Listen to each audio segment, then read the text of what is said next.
चलिए नमस्ते दोस्तों। आज हम बात करेंगे संविधान में कितने अनुच्छेद हैं तथा कितने भाग हैं और कितनी अनुसूचियां हैं। दोस्तों, संविधान में जब संविधान बना था तो 395 अनुच्छेद थे तथा 22 भाग थे तथा 8 अनुसूचियां थी। परंतु दोस्तों, वर्तमान समय में 414 अनुच्छेद हैं, 25 भाग हैं तथा 12 अनुसूचियां हैं। तो चलिए दोस्तों, हम बात करते हैं भाग 1 की आज। तो दोस्तों, संविधान का भाग 1। चलिए दोस्तों, भाग 1 के बारे में बात करेंगे। दोस्तों, भारत संविधान का भाग 1 में के अंतर्गत अनुच्छेद 1 आता है। दोस्तों, अनुच्छेद 1 कहता है भारत राज्यों का संघ है, अर्थात इंडिया राज्यों का संघ है। दोस्तों, इसका मतलब यह है कि भारत एक संघ देश है जो राज्यों से मिलकर बना हुआ है।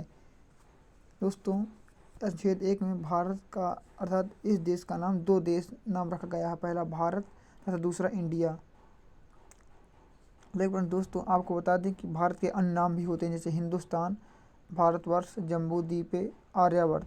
दोस्तों, हिंदुस्तान सिंधु नदी के कारण कहा जाता था। भारतवर्ष भरत मुनि नामक ऋषि के अनुसार पड़ा था। जम्बू द्वीप दोस्तों जैन ग्रंथ में इसका उल्लेख है।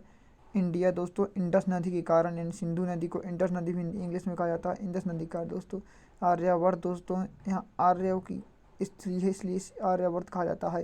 परंतु दोस्तों, अनुच्छेद 1 में केवल 2 ही नामों का उल्लेख किया गया है, भारत तथा इंडिया। चलिए दोस्तों, अब बात करते हैं अनुच्छेद में भारत का नाम आता है। अनुच्छेद 1 में भारत का नाम आता है। हमारे देश को संविधान में 2 नाम दिया गया है, भारत अर्थात इंडिया। जो दोस्तों आपको बताया हो, यहाँ पर लिखा है भारत विनाशी राज्यों का अविनाशी संघ है। दोस्तों, इसका मतलब यह है कि भारत राज्यों को विनाश कर सकता है तथा राज्यों को बना भी सकता है, अर्थात भारत का जो संघ है और कई राज्यों का निर्माण कर सकता है तथा राज्यों का विघटन भी कर सकता है। यह भारत के केंद्र के पास शक्ति है।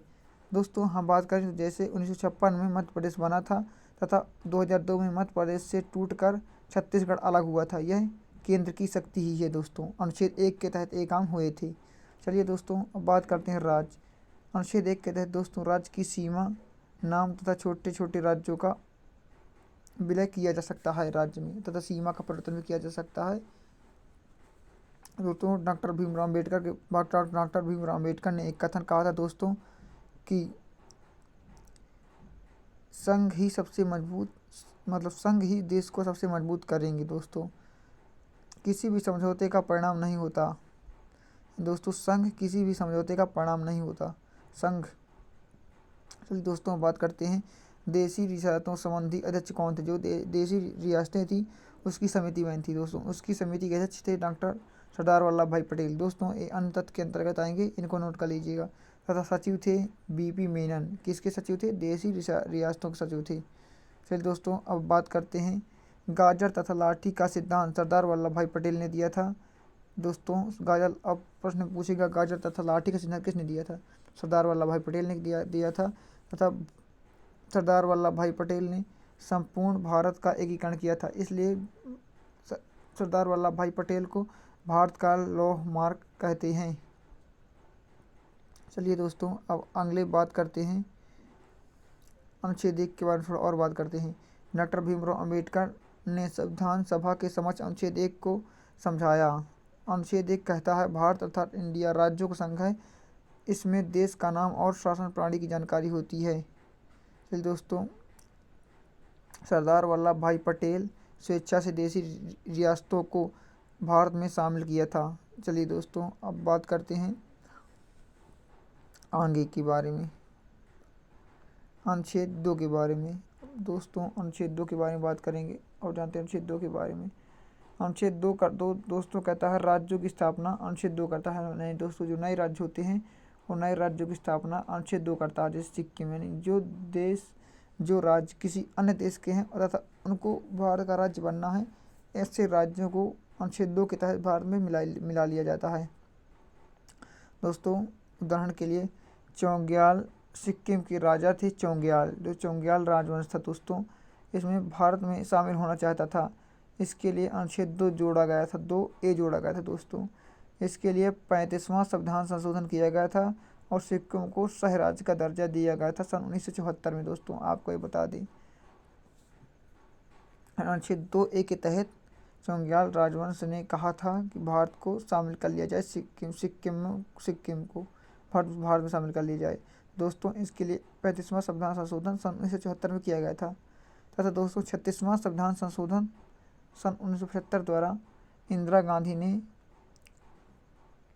लिखा था कि इसमें अनुच्छेद 2A को समाप्त कर दिया जाएगा तथा सिक्किम को पूर्ण राज्य का दर्जा दे दिया जाएगा। यानी दोस्तों 36वां संविधान संशोधन 1975 के तहत अनुच्छेद 2A को समाप्त कर दिया गया तथा सिक्किम को पूर्ण राज्य का दर्जा दे दिया गया दोस्तों। इस समय सिक्किम भारत का 22वां राज्य बना था।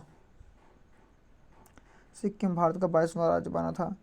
अनुच्छेद 2 के तहत भारत देश के बाहर शामिल किया जा सकता है तथा अर्थात जो देश भारत में शामिल नहीं है, अर्थात इसका मतलब यह है दोस्तों कि जो राज्य भारत में शामिल नहीं हैं, भारत के देश से बाहर हैं, उन राज्यों को अगर भारत में शामिल करना है तो अनुच्छेद 2 के तहत उनको भारत में शामिल कर लिया जा सकता है। अब चलिए दोस्तों अनुच्छेद 3 के बारे में बात करते हैं। अनुच्छेद 3 कहता है दोस्तों नए राज्यों की स्थापना, नए राज्यों की सीमा तथा नए राज्यों के नाम।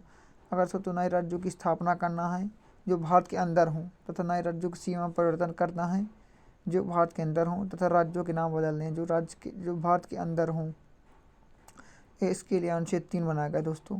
उदाहरण के लिए दोस्तों 31 अक्टूबर 2000 को ऐलान हुआ कि मध्य प्रदेश से एक अलग राज्य किया जाता है। यानी दोस्तों 1 अक्टूबर 2000 को छत्तीसगढ़ बना था, यानी मध्य प्रदेश से अलग होकर दोस्तों। इससे मतलब यह होता है कि मध्य प्रदेश में एक टूटकर एक नए राज्य की स्थापना हुई। तो यह अनुच्छेद 3 के तहत होता है। नवीन राज्यों की स्थापना के दोस्तों अंतर्गत आता है तथा राज्यों की सीमा परिवर्तन करना तथा राज्यों की नाम परिवर्तन करना, ये तीनों ही अनुच्छेद 3 के तहत अंतर्गत आते हैं। चलिए दोस्तों थोड़ा अन्य महत्वपूर्ण जानकारी भी जान लेते हैं। अगर किसी राज्य की सीमा परिवर्तन करना है तथा राज्यों के नाम में परिवर्तन करना है तथा नए राज्यों की स्थापना करना है तो अनुच्छेद 3 के तहत संसद एक विधेयक लाती है तथा राष्ट्रपति की इसमें राष्ट्रपति की पूर्व अनुमति ले ली जाती है। यानी विधेयक लाने से पहले ही राष्ट्रपति के हस्ताक्षर हो जाते हैं दोस्तों। तो और अंतर देखते हैं, संसद के द्वारा उस विधेयक को उस राज्य के विधानमंडल में भेजा जाता है। जिस राज्य को अलग करना हो तथा जिस राज्य का नाम बदलना हो, संसद के द्वारा उस विधेयक को उस राज्य के विधानमंडल में भेजा जाता है तथा वह राज्य उस विधेयक को स्वीकार अस्वीकार तथा संशोधन करने हेतु कह सकता है। संसद साधारण बहुमत द्वारा इस विधेयक को पास किया जाता है और इस प्रकार नए राज्य की स्थापना हो जाती है। दोस्तों अगर जो संसद बिल जिस राज्य में परिवर्तन होना है उस राज्य में विधानमंडल भेजती है तो विधानमंडल के पास ये शक्ति होती है कि वह स्वीकार तथा अस्वीकार तथा संशोधन करने हेतु कह सकता है। यानी अस्वीकार भी कर सकता है, स्वीकार भी कर सकता है तथा संशोधन करने के लिए भी कह सकता है। इस प्रकार एक नए राज्य की स्थापना दोस्तों हो जाती है। अगर स्वीकार कर लिया जाता है तो दोस्तों एक नए राज्य की स्थापना हो सकती है तथा राज्य के नाम में भी परिवर्तन किया जा सकता है या फिर राज्य की सीमा में भी परिवर्तन किया जा सकता है इस तरह। चलिए दोस्तों अब हम आज ज़्यादा समय नहीं मिल पाया दोस्तों, कल की क्लास में हम आपको अनुच्छेद 4 से स्टार्ट करेंगे। चलिए दोस्तों धन्यवाद। अगर आपको ऐसी जानकारी चाहिए जो आपको किसी भी सब्जेक्ट के लिए इम्पोर्टेंट हो तो हमारे अंकुश अकेडमी यूट्यूब चैनल को सब्सक्राइब कीजिए तथा दोस्तों थोड़ा लाइक भी दीजिए। चलिए दोस्तों धन्यवाद।